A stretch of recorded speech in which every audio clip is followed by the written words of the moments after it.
Kita beralih ke informasi lain, Saudara. Tim SAR masih mencari seorang pendaki asal Jakarta yang jatuh di jurang sedalam 500 meter di Gunung Rinjani. Petugas melakukan pencarian dengan menyisir hingga ke jurang serta menggunakan drone. Upaya pencarian terhadap Kaifat Raffi Mubarok, pendaki asal Jakarta yang terjatuh di jurang sedalam 500 meter saat mendaki Gunung Rinjani masih terus dilakukan usai dilaporkan hilang pada 29 September 2024. Pencarian terhadap pendaki berusia 16 tahun ini dilakukan tim kantor SAR Mataram, petugas Taman Nasional Gunung Rinjani Sembalun, dan Polsek Sembalun. Tim penyelamat menyisir jurang yang diduga menjadi lokasi jatuhnya Raffi, namun belum membuahkan hasil. Pencarian juga dilakukan dengan menggunakan drone. Sehingga sampai di LKP langsung melakukan koordinasi dan membentuk tim SAR gabungan untuk melakukan pencarian terhadap korban di posisi korban dilakukan jatuh pertama kali. Demikian. Kendala apa yang dihadapi tim di lapangan selama pencarian ini? Untuk kendala yang kami hadapi di lapangan adalah pertama faktor cuaca, Pak. Karena faktor cuaca di Gunung Rinjani ini tidak bisa diprediksi dan berubah-ubah. Itu yang pertama. Yang kedua, berkaitan dengan koordinat korban juga dari laporan korban ini juga masih berubah-ubah. Sehingga ini sangat mempersulit kami untuk melakukan pencarian yang maksimal di lapangan. Demikian, Pak. Sebelum hilang, Raffi diketahui turun bersama salah satu rekannya bernama Reza. Namun tim SAR hanya menemukan Reza yang selamat karena berpegangan pada batang pohon.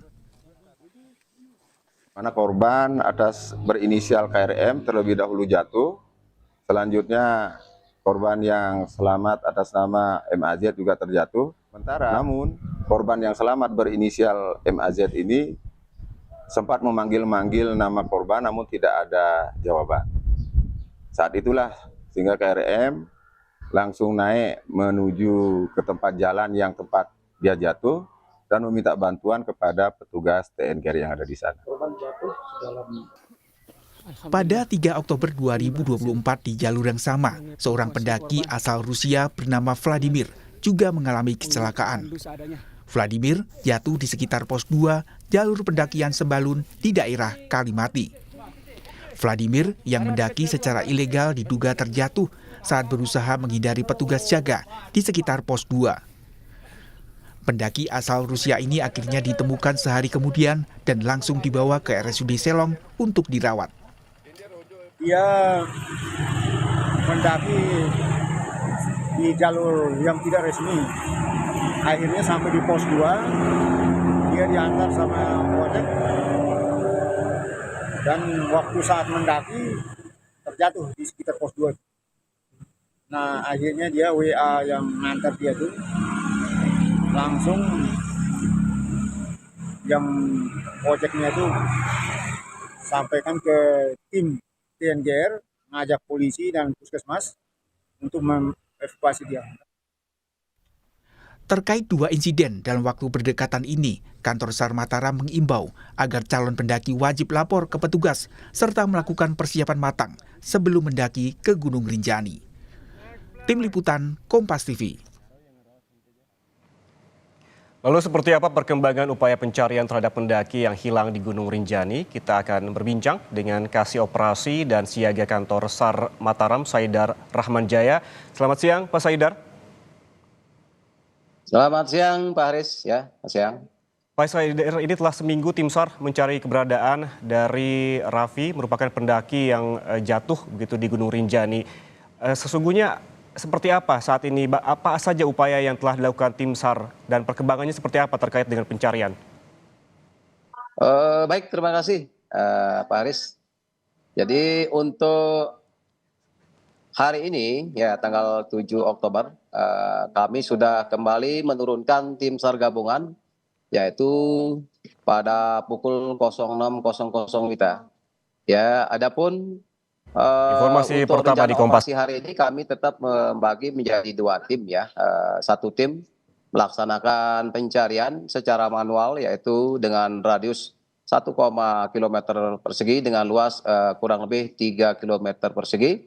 Termasuk juga kami melakukan pencarian menggunakan drone thermal, yaitu juga dengan luas area pencarian juga sama, kurang lebih sekitar 3 kilometer persegi, yaitu mulai dari LKP, ya, kami melakukan pelebaran hingga sampai dengan eh, sungai, mohon maaf, dengan Danau Segaranak, demikian, Danau Segaranak di sebelah selatan danau. Demikian sementara yang kami lakukan untuk memaksimalkan untuk pencarian hari ketujuh ini, Pak Aris. Terima kasih. Pak Saidar, kalau kita melihat karakteristik dari Gunung Rinjani ini sangat beragam begitu, termasuk menuju ke puncak Rinjani yang memang ada jurang yang curam dan pasir berbatu, kemudian juga ada Danau Segar Anak. Kemudian kalau kita berbicara terkait koordinat jatuhnya dari korban ini, apakah sudah dapat dipastikan di mana titik jatuhnya, Pak Saidar?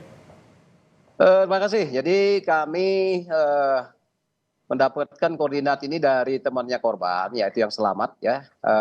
Namun kalau kami menganalisa dari laporan korban ini juga kadang-kadang masih kebetulan korban pada saat itu mengalami fatigue, kelelahan, dehidrasi, lapar dan lain sebagainya, sehingga informasi juga yang disampaikan menurut kami itu mungkin belum begitu akurat, sehingga mungkin kalau memang rencana akan diadakan pencarian lebih lanjut lagi, kami akan mencoba untuk melakukan pencarian dengan koordinat-koordinat di sekitarnya yang mungkin yang kita curigai bahwa korban mungkin terjatuh di sana. Demikian, Pak Aris. Pak Saidar, kalau kita tahu informasinya bahwa korban ini tidak mendaki sendiri, begitu ada beberapa temannya, termasuk satu teman yang berada di dekatnya dan ada 11 teman lainnya. Apa yang diceritakan oleh teman korban ini ketika korban terjatuh, ketika pendakian di titik mana begitu saat itu?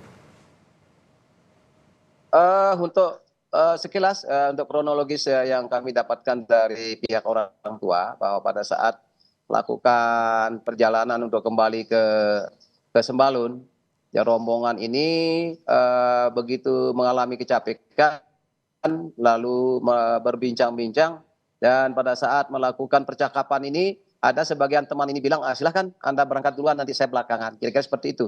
Nah ternyata korban ini, Raffi dan temannya satu yang selamat ini, berangkat duluan. Nah seketika itu sekilas melihat seakan-akan temannya itu berada di depannya sehingga dia mengikuti, tapi ternyata itu adalah tebing sehingga dia jatuh gitu. Ketika dia jatuh, lalu si Raffi ini ketika dia jatuh terpeleset ke jurang ini, dia menyelamatkan diri dengan memegang batu, namun mungkin tidak mampu bertahan. Namun temannya yang satu lagi bertahan di ranting pohon sehingga dia selamat. Kira-kira seperti itu kronologisnya, Pak Haris. Sudah 1 pekan pencarian dilakukan, kira-kira hingga kapan Pak pencarian ini akan terus dilanjutkan?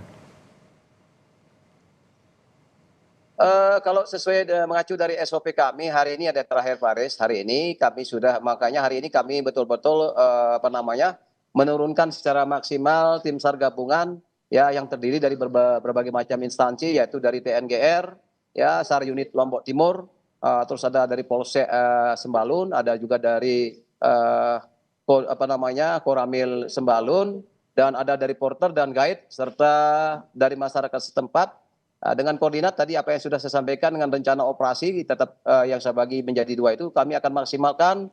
Mudah-mudahan juga dengan kami merangkul dari pihak korban, kebetulan kemarin malam datang juga kembali melakukan kembali ke Sembalun ini untuk turut melakukan pendakian dan pencarian dan untuk menunjukkan lokasi yang sebenarnya. Demikian, Pak Aris. Baik, Pak Saidar, terakhir, apa sebetulnya kendala yang dihadapi oleh tim SAR? Apakah terkait medan yang memang berat begitu atau terkendala cuaca?